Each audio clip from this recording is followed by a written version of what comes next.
Hello dear students, welcome to the teleclasses on business studies and management.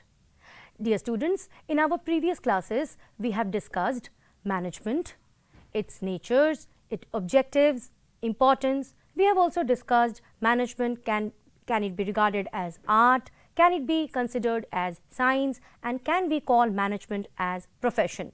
While discussing management as science, we have discussed various features of science and we have also discussed various features of management. अगर आप लोगों को याद होगा, हम लोगों ने ये पढ़ा हुआ था कि जो साइंस होता है उसके जो फीचर्स हैं, कि साइंस के जो प्रिंसिपल्स होते हैं वो यूनिवर्सली एक्सेप्टेड होते हैं और वो जो प्रिंसिपल्स होते हैं उनको एक्सपेरिमेंट से उनमें लॉजिक होता है, उनको एक्सपेरिमेंट से डिराइव किया जाता है. क्या हम यही चीज़ें, ये प्रिंसिपल की जो बातें हैं, can we apply them on management? Because we have already discussed कि मैनेजमेंट जो है वो प्योर साइंस नहीं है. Management is not an exact science. So what we will discuss today is something which is very interesting. We are going to read principles of management. So let us first read what is principle. A principle is a fundamental truth and is generally stated in the form of cause and effect interrelationship. यहाँ दो प्रमुख word आते हैं, एक है cause, दूसरा है effect. यानी कि एक चीज जो हो रहा है उसके होने के पीछे एक कारण है और वो चूंकि हो रहा है उसका एक इफेक्ट है, इसलिए हम उसे कॉज एंड इफेक्ट कहते हैं. Management principles are the statement of general truth providing guide to thought और एक्शन. तो ये जो प्रिंसिपल्स होते हैं, जो मैनेजमेंट के प्रिंसिपल्स होते हैं, वो इसीलिए तैयार किए गए हैं so that they can provide guidance. Guidance to whom? Guidance to the managers. For what? For taking various decisions. Decisions for what? We have already discussed that in our previous class. For achieving various objectives or goals of the organization. So, it is a broad and general guideline for decision making and behavior. The principles of management lay down guidelines for improving management practices. So, ये जो principles होते हैं management के, they give you guidelines for improving the practices of your management. These principles are established after long researches and experiences of the manager in the field of management. जिस तरह हमने पढ़ा है कि साइंस के जो थियोरीज हैं, जो प्रिंसिपल्स हैं वो एक्सपेरिमेंट से डिराइव किया जाता है, उसी तरह से प्रिंसिपल्स जो हैं मैनेजमेंट के वो भी एक्सपीरियंस से डिराइव किया गया है, ऑब्जर्वेशन से ही डिराइव किया गया है. So let us now see what different people have to say about the principles. Principles of management are the guidelines or they are the guiding rules of laws for managerial action. तो यहाँ फिर से यही बात को emphasis दिया गया है कि जो principles of management है उनका बेसिक काम जो है मैनेजेरियल एक्शन को एक दिशा दिखाना, एक पथ प्रदर्शन उनका करना. Principles is a fundamental statement of truth providing the guide to thought and action. We say principle is a fundamental statement of truth. यानी जो principle है वो ये दर्शाने की कोशिश कर रहा है कि ये सच है. एक एग्जाम्पल लेते हैं कि जो मैंने पिछले क्लास में भी आपको यही एग्जाम्पल दिया था कि एप्पल जो है वो पेड़ के नीचे से गिर रहा है तो ग्रेविटेशन जो है वो एप्पल को पुल कर रहा है अपनी तरफ, है ना. ये हम लोगों ने सबने स्कूल में पढ़ा हुआ है. तो ये जो है वो ऑब्जर्वेशन से डिराइव किया गया. साइंटिस्ट और बिहेवियरल साइंस जिन्होंने इनको डिराइव किया है उन्होंने उसको देखा, ऑब्जर्व किया, एक्सपेरिमेंट किया, फिर जाके ये नतीजे पे वो पहुंचे. उसी तरह से प्रिंसिपल्स जो मैनेजमेंट के हैं उनको भी ऑब्जर्वेशन से डिराइव किया गया है और वो जो दर्शाते हैं वो सच है. Now let us consider and discover what are the various nature of principles of management. Principles are general prepositions which are applicable when certain conditions are present. उनके होने के लिए कुछ conditions का present रहना बहुत ज़रूरी है. So we say they are general propositions which are applicable when certain conditions are present. These have been developed on the basis of observation and experimentation as well as personal experience of the manager. यही part जो है personal experience of the manager principles of management को principles of science से differentiate करता है, क्योंकि science के principles में personal experience की कोई जगह नहीं होती, लेकिन principles of management जो हैं वहाँ जो आपने ऑब्जर्व करके डिराइव किया है, जो एक्सपेरिमेंट से आपने कंक्लूजन निकाला है, वहाँ आपको अपने पर्सनल एक्सपीरियंस का जो है, आपका जो पर्सनल तजुर्बा है, उसके अनुसार भी आपको काम करना होगा. क्या आप जानते हैं ऐसा क्यों है?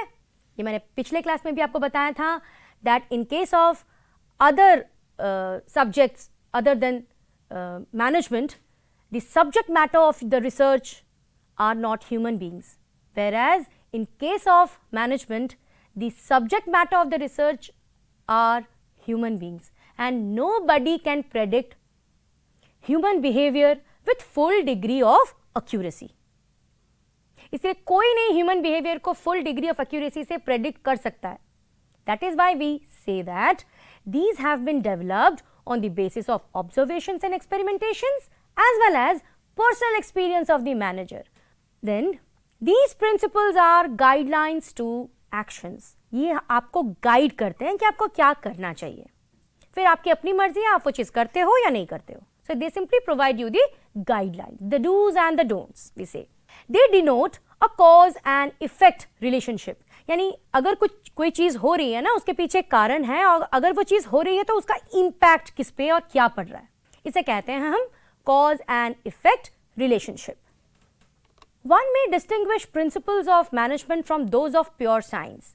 Management principles are not as rigid as principles of pure science. They deal with human behavior and thus are to be applied creatively given the demand of the situation. यहाँ जो है personal experience of the manager वाली बात apply होती है. Since a manager has to deal with people, apart from what guidelines are laid down by a particular principle, he has to apply his personal experience in similar situation or experience of any other person he has heard or he is taking an example of. Human behavior is never static and so also technology. तो यहाँ सिर्फ बात human behavior की नहीं है, यहाँ बात technology की भी है, क्योंकि मैनेजमेंट में अगर हम ह्यूमन बिहेवियर पे स्टडी कर रहे हैं तो साथ ही साथ जो एनवायरनमेंट है जहां बिजनेस ऑपरेट कर रहा है, जहां पे सिर्फ ह्यूमन बींग्स अकेले नहीं हैं, अदर इंटेंजिबल आइटम्स जैसे कि टेक्नोलॉजी ले जाओ, वो भी आ जाती है, which effects the business. Now let us discuss the nature one by one. Universal applicability. The principle of management are intended to apply to all types of organization, business as well as non-business, small as well as large, public sector as well as private sector, manufacturing as well as service sector. कहने का तात्पर्य ये है कि management के जो principles होते हैं उनकी एप्लीकेबिलिटी यूनिवर्सल होती है. You can apply these principles so developed in any organization. You can apply it to a business, which is a profit-making organization, as well as a non-profit making organization. You can apply it to a large organization. You can also apply it to a smaller organization. You can apply it to a public sector undertaking. You can also apply in private sector organizations. You can apply it in manufacturing sectors. You can also apply in service sectors. So ऐसा कोई bound नहीं है कि कहाँ हम management के principles apply नहीं कर सकते. However, the extent of their applicability would vary with the nature of the organization, business activity and scale of operation. कितने हद तक मैनेजमेंट प्रिंसिपल्स कहाँ कितने हद तक अप्लाई होंगे, ये जो है डिपेंड करता है कि आपका जो ऑर्गेनाइजेशन है उसका नेचर क्या है, स्केल ऑफ ऑपरेशंस क्या है, क्योंकि जो प्रिंसिपल स्मॉल स्केल में अप्लाई हो रहा है वो थोड़ा चेंज होके लार्ज स्केल में अप्लाई हो सकता है ना. Next, general guidelines. The principles are guidelines to action but do not provide readymade straight jacket solutions to all managerial problems. मैंने बार बार ये आपको कह रखा है कि मैनेजमेंट के जो प्रिंसिपल्स होते हैं वो सिर्फ गाइडलाइंस प्रोवाइड करते हैं. They do not provide any readymade solution to a given problem. They can guide you. They can guide a manager if a particular situation comes, then what he should do, what he should not do. अब वो actually में वो कर रहा है कि नहीं, वो प्रिंसिपल्स नहीं देखता. This is so because real business situations are very complex and dynamic are a result of many factors. क्योंकि real business situation जो है वो बहुत complex है and dynamic है, क्योंकि चेंज होता रहता है बिजनेस का. जो बिजनेस जो जिस एनवायरमेंट में ऑपरेट कर रहा है वो चेंज होता रहता है. Then comes flexible. The principles of management are not rigid, okay? They are flexible in nature. They can be modified depending upon an organization, depending upon its activity, depending upon its nature.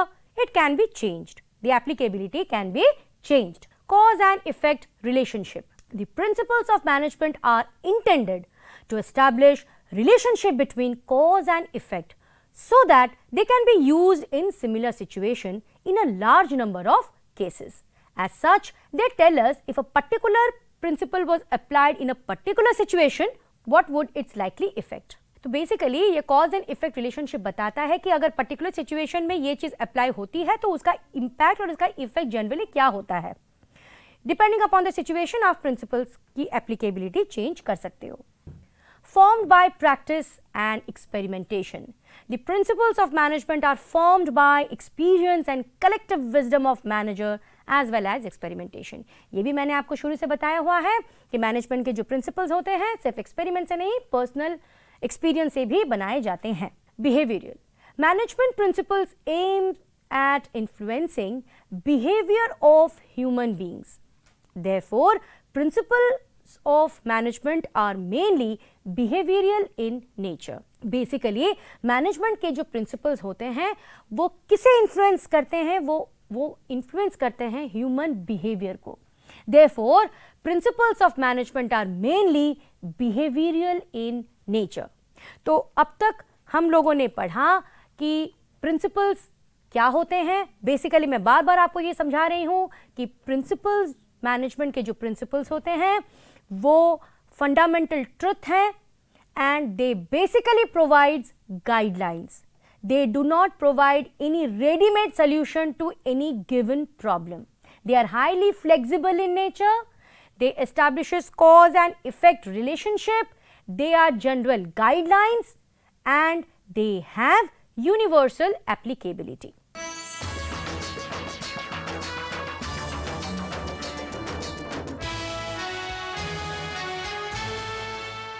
Dear students, let us now discuss the significance or importance of the principles of management. The principles of management, as we have already discussed, derive their significance from their utility.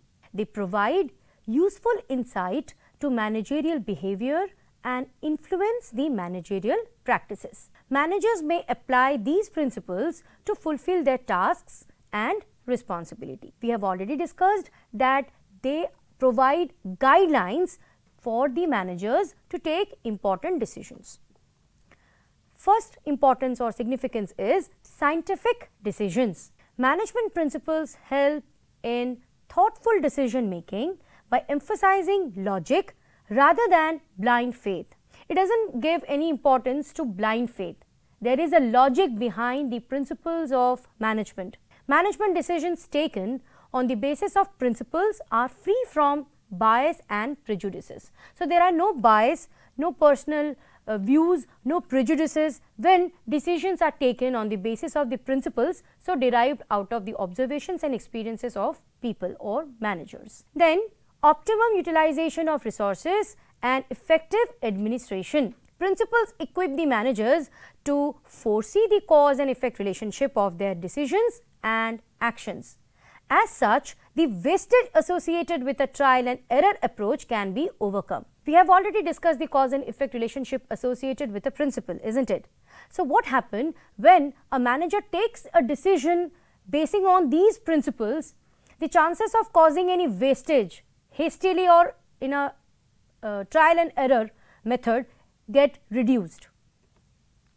Meeting changing environment requirements.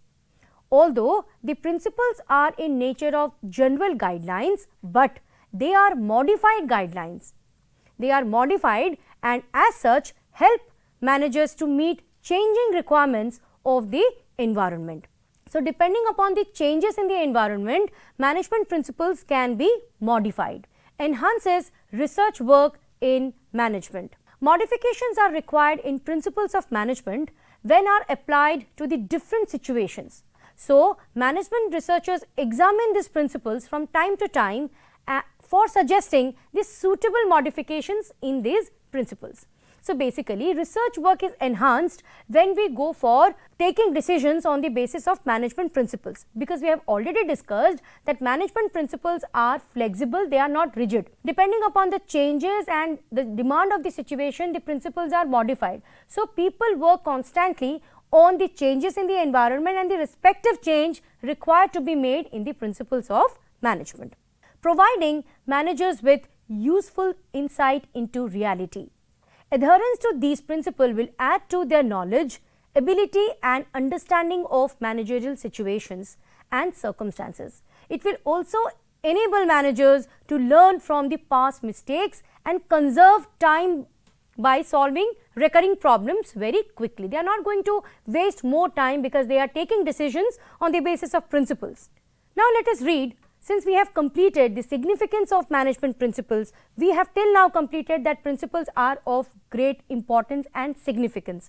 Now, just give a thought that where from these principles have come from. So, let us now go for a journey of evolution of these principles. Evolution of management principles. In tracing the history of management, one comes across various schools of thoughts that have outlined principles to guide management practices. These schools of thought may be divided into 6 distinctive phases. The first one is early perspectives. The first known management idea were recorded in 3000 to 4000 BC. One pyramid built by Egyptian ruler Cheops required work to be done by 1 lakh men for over 20 years in 2900 BC. It covered 13 acres of land and measured 481 meters in height. The stone slabs had to be moved thousands of kilometers of distance. As the folklore goes, even the sound of a hammer was not heard in the village in the vicinity of the site of these pyramids. So, just imagine it's in such a big land, a pyramid is to be constructed where the transmission of sound was a constraint. Such monumental work could not be completed without adherence to principles of sound management. Now, let us discuss the second one, the classical management theory. Rational economic view, scientific management, administrative principles and bureaucratic organizations characterize this phase.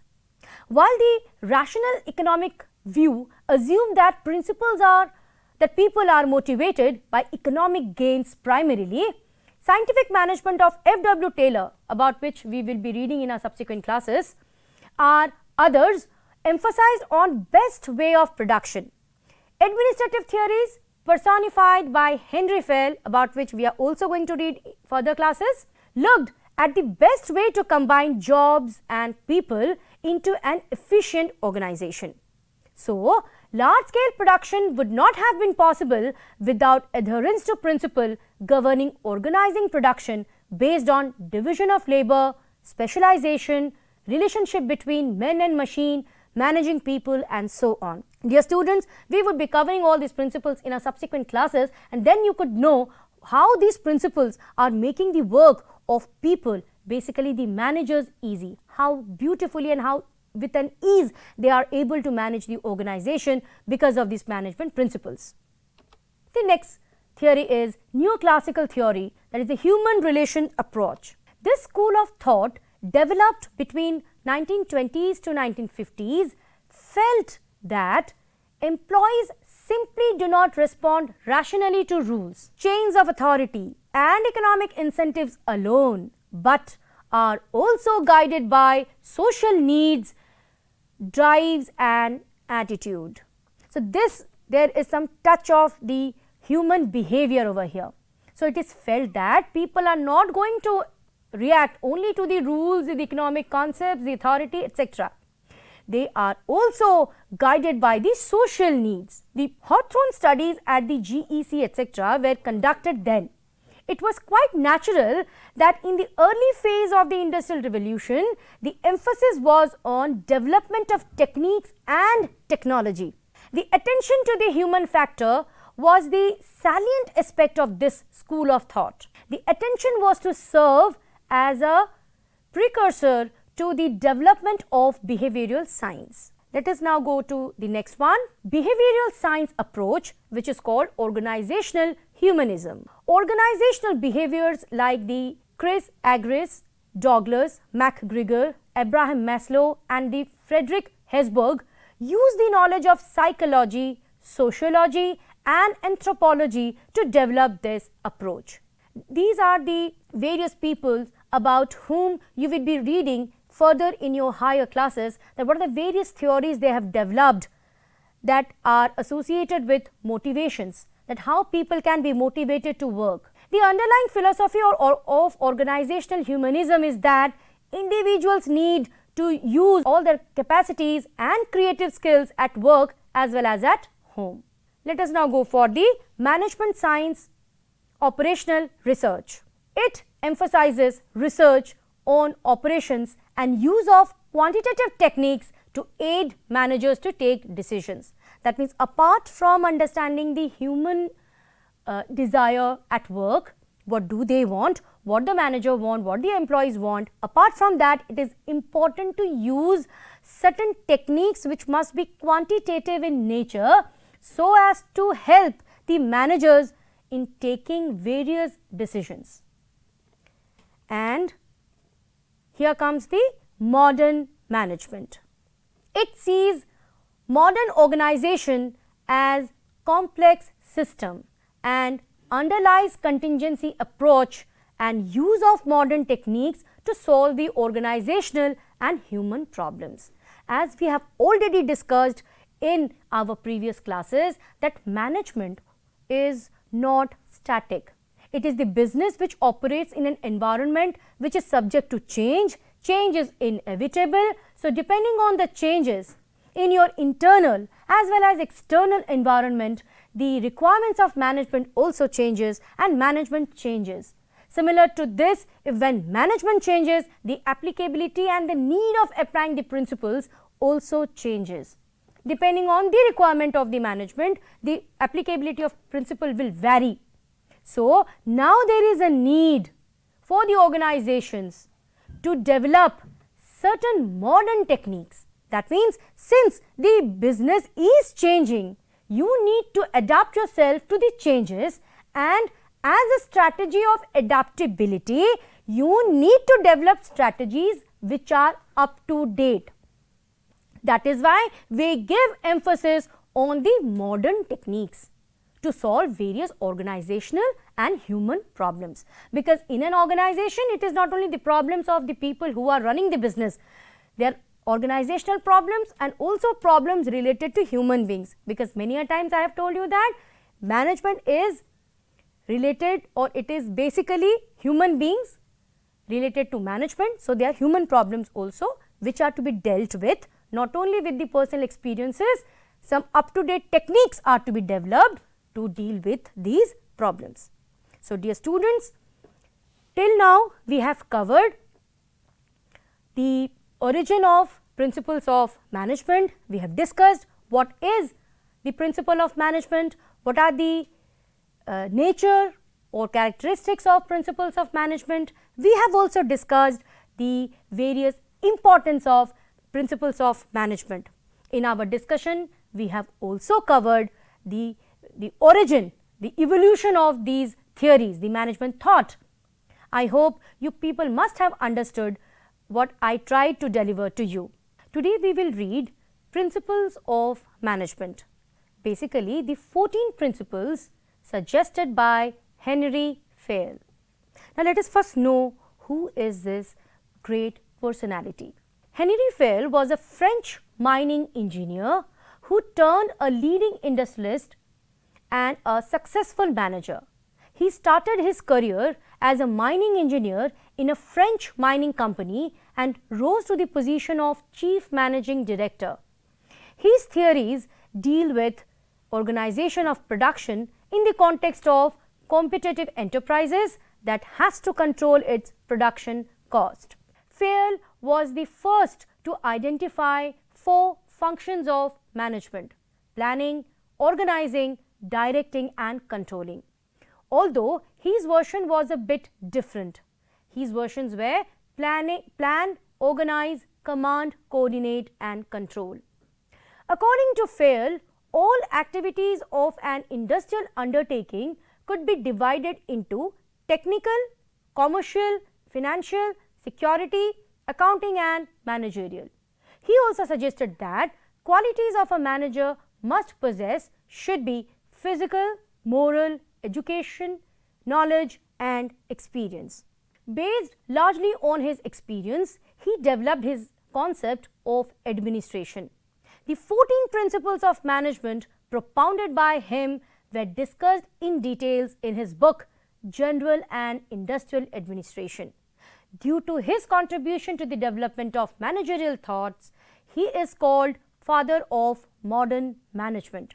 So let us now discuss the 14 principles suggested by Henry Fayol, which serves as guideline for decision making and management actions. The first principle is division of work, or many times it is said division of labor. This principle of Fayol tells us that as far as possible, the whole work should be divided into different parts and each individual should be assigned only one part of the work according to his ability and taste, rather than giving the whole work to one person. एक आदमी को सब काम देने की जरूरत नहीं है. एक आदमी को काम देते वक्त काम को डिवाइड करना चाहिए और वो डिवीजन होने के बाद जिस काम को करने में उसे खुशी मिलती है, वो आसानी से कर सकता है, उसे वही काम देना चाहिए. When a particular individual performs the same job repetitively, he will become an expert in doing that particular part of the whole job, and as a result of which the benefits of specialization will become available. So according to Fayol, the intent of division of work is to produce more and better work for the same effort. Specialization is the most efficient way to use human efforts. In business, work can be performed more efficiently if it is divided into specialized tasks, each performed by specialist or trained employee. अभी आपको एक काम करना है, आप वो एक काम को एक इंडिविजुअल को देते हो और उसी सेम काम को आप 5 इंडिविजुअल्स को देते हो, तो क्या फर्क मिलेगा आपको? एक इंडिविजुअल जो एक काम को अकेले कर रहा है, उसे सब काम अकेले करना पड़ेगा. वहां वो हर काम ऐसा कोई पोर्शन होगा जिसे वो अच्छे से करेगा, ऐसा कोई पोर्शन होगा जिसे वो अच्छे से नहीं कर पाएगा. लेकिन जहां आपने वो सिंगल काम को 5 लोगों में डिवाइड किया हुआ है, वहां हर एक बंदा जिसको एक एक काम अलॉट किया गया है, वो उस काम को करते करते उसमें उसे स्पेशलाइजेशन मिल जाएगा. ठीक है. It is divided into specialized tasks, each performed by specialist or trained employee. This result in efficient and effective output. So, division of work leads to specialization, and specialization helps in increasing efficiency, which will overall increase productivity and profitability of the organization. So, principle of division of work to all kinds of work. It is applied to all the kinds of work. You can't say to a particular work it is only applied to. It is applied to technical as well as managerial work. So, what this principle leads to? This principle leads to achievement of better result, efficiency of work increases, increase in efficiency and ability of the personnel, quality and quantity of the production improves, and the wastages are avoided. Then comes the next principle, balancing authority and responsibility. What is authority? Authority means right to give order and responsibility means duty to perform the assigned task. So this principle says that there should be a balance between this authority and responsibility. If authority is more than responsibility, chances are that a manager may misuse it. And if responsibility is more than authority, then he may feel frustrated. अगर responsibility ज़्यादा हो जाता है, he may feel frustrated. अगर authority ज़्यादा हो जाता है, तो वो उसे misutilize कर सकता है. So there should be a balance between these two. Authority is both formal and informal. Managers require authority commensurate with their responsibility. So what this principle stresses on? This principle stresses on parity between authority and responsibility. Parity matlab equality. Authority not to be considered as a part of responsibility. Less authority makes an employee unable to perform his duty, and excessive authority may be misutilized. Authority कम नहीं होनी चाहिए, authority ज़्यादा नहीं होनी चाहिए. Responsibility authority के अनुसार होनी चाहिए. The next principle is principle of discipline. Discipline is the obedience to organizational rules and employment agreement which are necessary for working of an organization. प्रत्येक organization के अपने rules and regulations होते हैं और वहाँ हर employee को rules and regulations के अनुसार ही चलना चाहिए.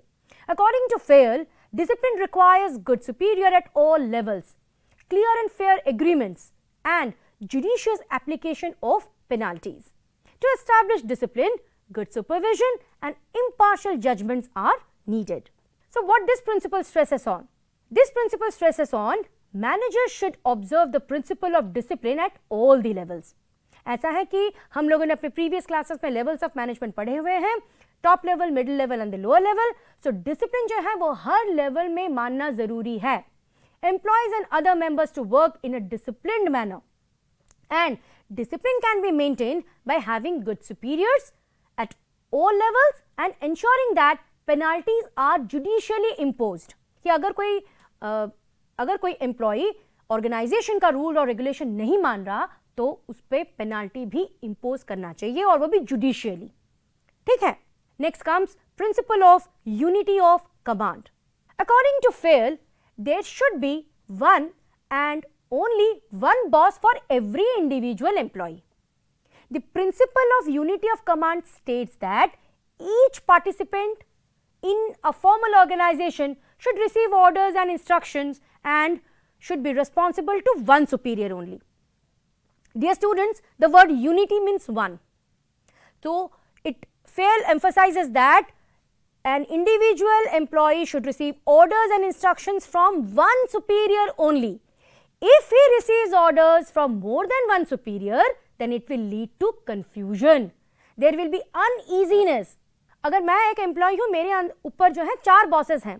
एक ने कहा आप अभी जाओ, दूसरे बॉस ने कहा नहीं आप मत जाओ, तीसरे ने कहा नहीं आप बैठो. किसकी बात सुनूं मैं?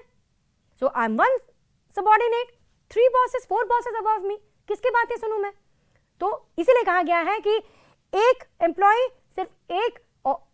एम्प्लॉय जो है सिर्फ एक सुपीरियर की बात को ध्यान से सुने, उनकी बात को फॉलो करें. So unity of command helps in following benefits. It will become easy to fix the responsibility in case of default. Employee will receive the exact order, क्योंकि मुझे पता है कि exactly मुझे एक ही superior से जो है order मिलना है. It will avoid duplication of work. सिर्फ एक superior ने मुझे order दिया तो मुझे मालूम है उन्होंने मुझे क्या order दिया, उनको भी मालूम होगा कि उन्होंने मुझे क्या order दिया. No overlapping of work. Work जो है वो बिल्कुल overlap करेगा ही नहीं. And then discipline will be maintained in the organization. तो इस तरह से ना कोई complications होगा, ना confusion होगा और discipline maintain होके रहेगा. If the principle of unity of command is violated, then the organization will not enjoy all these benefits. So अगर unity of command नहीं है तो ये सारे benefits भी नहीं हैं.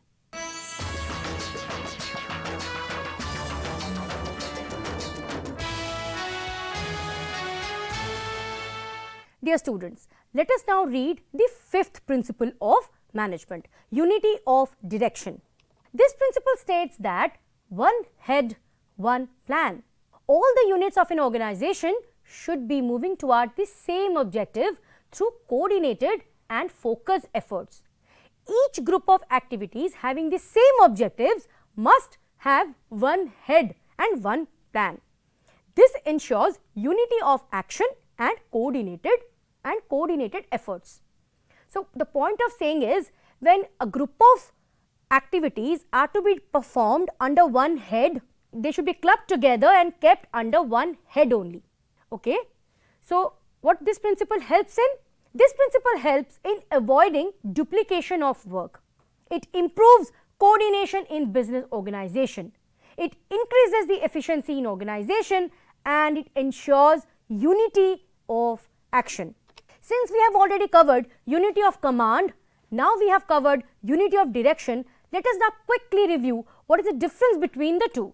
In case of unity of command, one subordinate should receive orders from and should be responsible to only one superior. Whereas in case of unity of direction, each group of activities having same objective must have one head and one plan. Then unity of command aims to prevent dual subordination, whereas unity of direction aims at preventing overlapping of activities. Unity of command affects an individual employee, whereas unity of direction affects the entire organization. Let us now read the next principle. Subordination of individual interest to the general interest. What this principle says?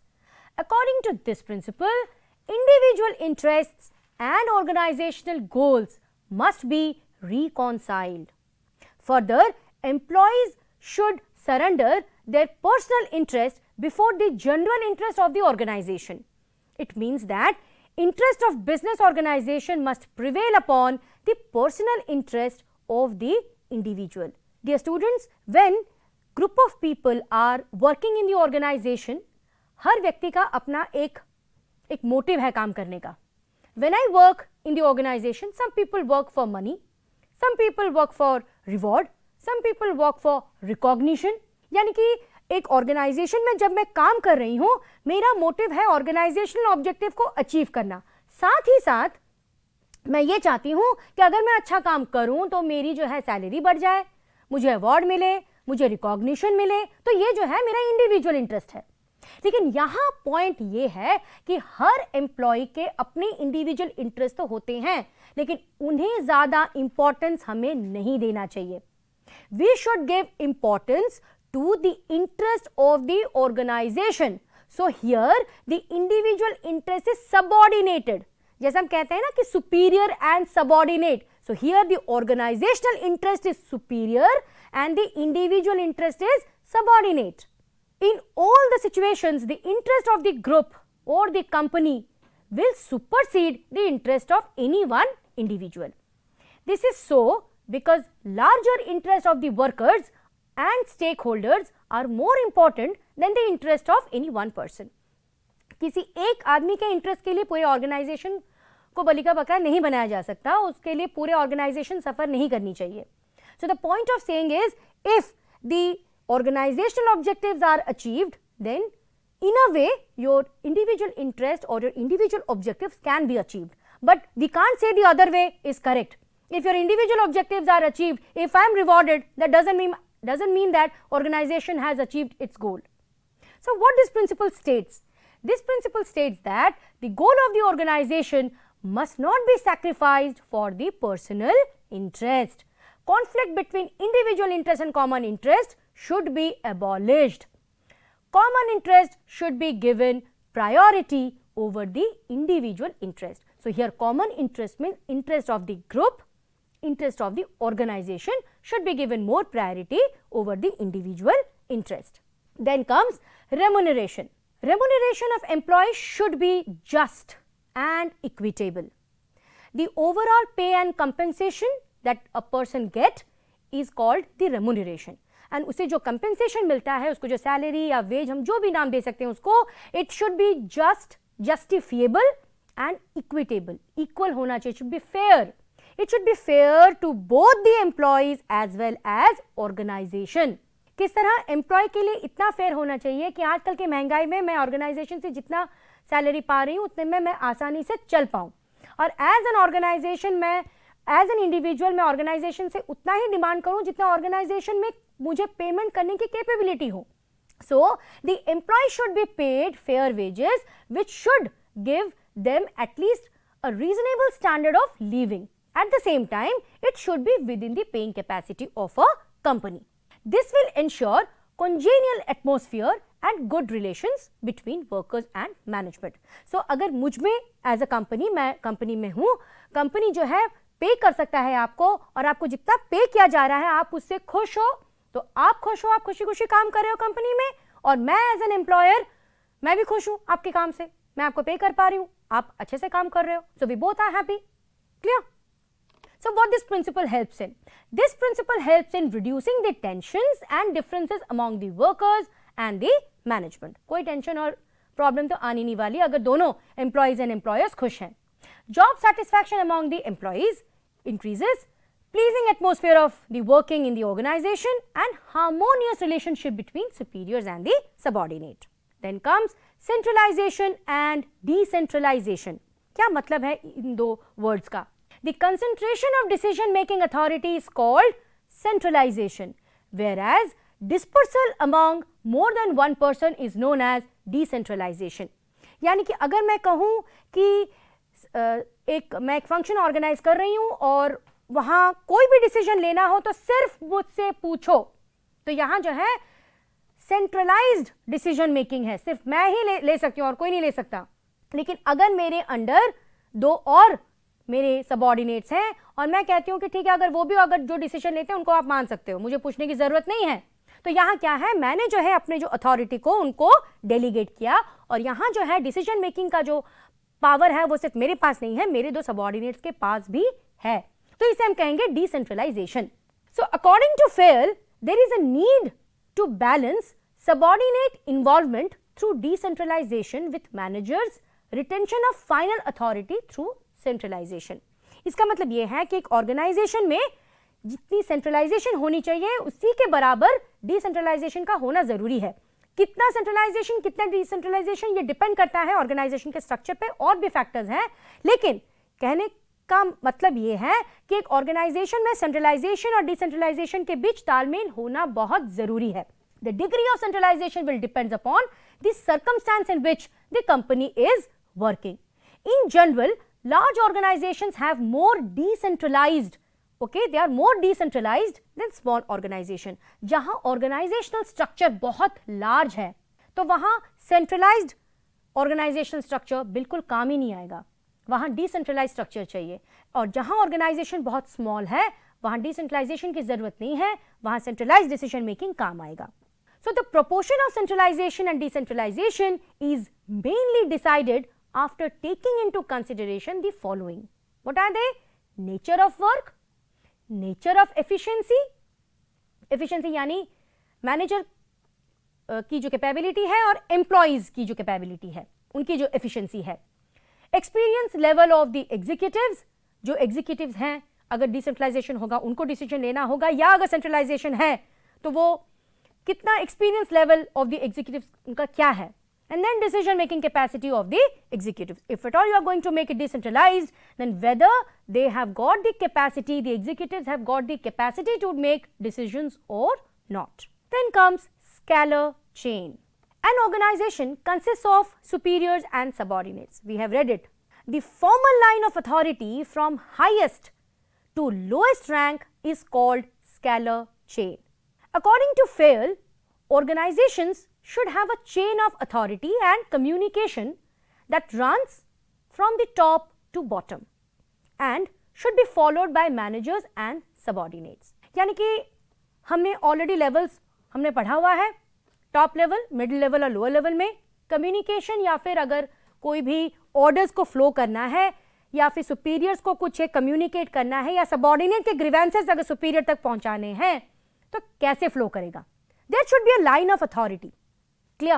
According to Fayol, all upward and downward communication should follow through each position of authority along with the scalar chain. तो scalar chain में जितने भी positions हैं, जितने line of authority में आपके जितने भी पोजीशंस आते हैं ना, आप जब कोई भी कम्युनिकेशन करते हो, चाहे वो अपवर्ड हो यानी कि लोअर लेवल से टॉप लेवल के बीच में कम्युनिकेशन हो रहा है, या वो डाउनवर्ड है यानी कि टॉप लेवल के जो एग्जीक्यूटिव्स हैं वो लोअर लेवल को कम्युनिकेट कर रहे हैं, किसी भी माध्यम से अगर आप कम्युनिकेट कर रहे हैं तो आप किसी भी पोजीशंस को एलिमिनेट नहीं कर सकते. So point of saying is, student, just have a look on this. Upward communication और डाउनवर्ड कम्युनिकेशन दोनों हो रहा है। अगर आप अपवर्ड कम्युनिकेशन कर रहे हो तो 1 2 3 4 5 आपको कवर करके ही EDCBA के तक आना पड़ेगा। अपवर्ड कम्युनिकेशन करते वक्त 1 से 5 तक जाएंगे, Z तक पहुंचेगा, फिर Z जो कम्युनिकेट करेगा वो A तक आएगा। आप बीच में कोई पोजीशन छोड़ नहीं सकते। लेकिन अगर ऐसा है कि भाई 3 जो बंदा है उसको अर्जेंटली C से बात करनी है तो वो क्या करे? अगर वेट करता रह जाएगा तो टाइम तो चला जाएगा, तो क्या करेगा वो डायरेक्टली बात कर सकता है। इसको बोलते हैं हम हॉरिजॉन्टल कम्युनिकेशन, तो उसको हम बोलेंगे gang plank. So this principle gives the benefit, it helps in following the principles of unity of command. There is clear delegation of authority and there is effective communication. Then comes order. What is this order? There should be an order for material and people in the organization. हर एक चीज का और हर एक व्यक्ति का organisation में अपना एक जगह होता है। मटेरियल के जो प्लेस को हम मटेरियल ऑर्डर बोलते हैं और सोशल, हमारे जो पीपल का जो जगह है उसको हम सोशल ऑर्डर बोलते हैं। तो ये प्रिंसिपल क्या कहता है? According to Fayol, people and material must be in suitable place at appropriate time for maximum efficiency. यानी कि हर चीज को उसके रेस्पेक्टिव जगह पे होनी चाहिए वो चीज। अगर अभी मैं इक्विपमेंट ढूंढ रही हूं तो वो इक्विपमेंट उसी जगह पे होनी चाहिए। आप गैस चाय बनाने जा रहे हो, आपको लाइटर या फिर मैच बॉक्स की जरूरत है, आप उसे डाइनिंग रूम में या बेडरूम में तो नहीं ढूंढोगे, गैस के पास ही ढूंढोगे क्योंकि उसकी पोजीशन वहीं पे है। तो वही बात हो गई। सो if there is a fixed place for everything and it is present there, then there will not be any hindrances in doing any of the activities. So ये principle क्या कहता है? This principle ensures efficiency in business operation, better supervision and control, and balances in all types of resources. Then आती है equity. Management, the principle of equity states that management should be fair as well as friendly to all the subordinates. While delegating work by the superior to the subordinate, there should not be any kind of discrimination between the employees. यानी कि on the basis of gender, caste, religion, nationality आप कोई भी differentiate नहीं कर सकते हो. Okay? So this principle states that if you follow this principle, then there will be cordial relationship between superior and subordinate. There will not be any conflict. Your job satisfaction will increase and the employees' morale will increase. क्योंकि आप में कोई differentiate नहीं हो रहा, आप अच्छे से काम कर रहे हो organization में. Then comes stability of tenure of personnel. Personnel means employees. So इसका मतलब ये है कि जितने एम्प्लॉइज आपके ऑर्गेनाइजेशन में काम कर रहे हैं उनके काम करने की जो अवधि है उसमें एक स्टेबिलिटी होनी चाहिए. Employee turnover should be minimized to maintain organizational efficiency. This is what FAIL says. Personnel should be selected and appointed after due and rigorous procedure of the selection. No employee should be moved with short time because employee cannot work efficiently if you are going to move them from one job to another. So this principle states that it creates a sense of belongingness. If an employee stays in your organization for a longer period of time, he develops a kind of attachment. He works, he knows your organization, and already you have spent so much of money in his training and development. So why would you allow or why would you create a situation that an employee will leave? So as far as practicable, you must try to develop a atmosphere so that the employee will retain in your organization for a considerable period of time. Then comes initiative. What is this initiative? Initiative means taking the first step with self-motivation. It is thinking out and executing the plan. It is one of the traits of an intelligent person. According to the principle of management, if any employee is coming up with a new idea or experience, तो management को उसे welcome करना चाहिए. Okay, this is because an initiative gives satisfaction to employee, brings success to the organization. It also allows subordinate to think out of the plan and do what it takes to make it happen. So what is the advantage of this principle? This principle creates interest among the employees in the job.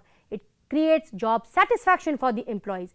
It increases the efficiency of the employees, increases the organizational strength and zeal of the employee. The last one is spirit de corps. This principle says that there should be harmony and peace among the employees. A manager should replace the word I with we in all his conversations. He should give importance to team spirit. So spirit de corps means team spirit. We should give importance to team spirit. No individual, we all are working together. Dear students, if we are following all these 14 principles, then in any organization, success cannot go out of the hand of the managers. I conclude my session here. Thank you.